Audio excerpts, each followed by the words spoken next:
حسین نے خبر دی، انہیں سعد بن عبیدہ نے اور انہیں ابی عبد الرحمن نے، اور وہ عثمانی تھے۔ انہوں نے ابن عطیہ سے کہا جو علوی تھے کہ میں اچھی طرح جانتا ہوں کہ تمہارے صاحب حضرت علی رضی اللہ عنہ کو کس چیز سے خون بہانے پر جرأت ہوئی۔ میں نے خود ان سے سنا، وہ بیان کرتے تھے کہ مجھے اور زبیر بن عوام کو نبی کریم صلی اللہ علیہ وسلم نے بھیجا اور ہدایت فرمائی کہ روضہ خاخ پر جب تم پہنچو تو تمہیں ایک عورت سارا نامی ملے گی جسے حاطب بن بلتع رضی اللہ عنہ نے ایک خط دے کر بھیجا ہے، تم وہ خط اس سے لے کر آؤ۔ چنانچہ جب ہم اس باغ تک پہنچے، ہم نے اس عورت سے کہا خط لا۔ اس نے کہا کہ حاطب رضی اللہ عنہ نے مجھے کوئی خط نہیں دیا۔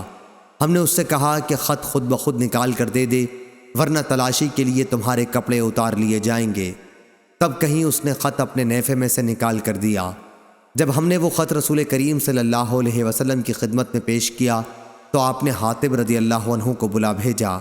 انہوں نے حاضر ہو کر عرض کیا، حضور میرے بارے میں جلدی نہ فرمائیں، اللہ کی قسم میں نے نہ کفر کیا ہے اور نہ میں اسلام سے ہٹا ہوں، صرف اپنے خاندان کی محبت نے اس پر مجبور کیا تھا۔ آپ صلی اللہ علیہ وسلم کے اصحاب مہاجرین میں کوئی شخص ایسا نہیں جس کے رشتہ دار وغیرہ مکے میں نہ ہوں، جن کے ذریعے اللہ تعالیٰ ان کے خاندان والوں اور ان کی جائیداد کی حمایت نہ کراتا ہو، لیکن میرا وہاں کوئی بھی آدمی نہیں، اس لیے میں نے چاہا کہ ان مکے والوں پر ایک احسان کر دوں۔ نبی کریم صلی اللہ علیہ وسلم نے بھی ان کی بات کی تصدیق فرمائی۔ حضرت عمر رضی اللہ عنہ فرمانے لگے کہ مجھے اس کا سر اتارنے دیجیے، یہ تو منافق ہو گیا ہے۔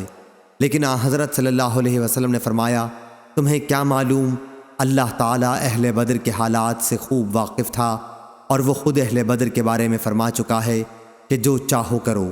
ابو عبد الرحمن نے کہا، حضرت علی رضی اللہ عنہ کو اسی ارشاد نے کہ تم جو چاہو کرو خون ریزی پر دلیر بنا دیا ہے۔ صحیح بخاری حدیث نمبر 3081۔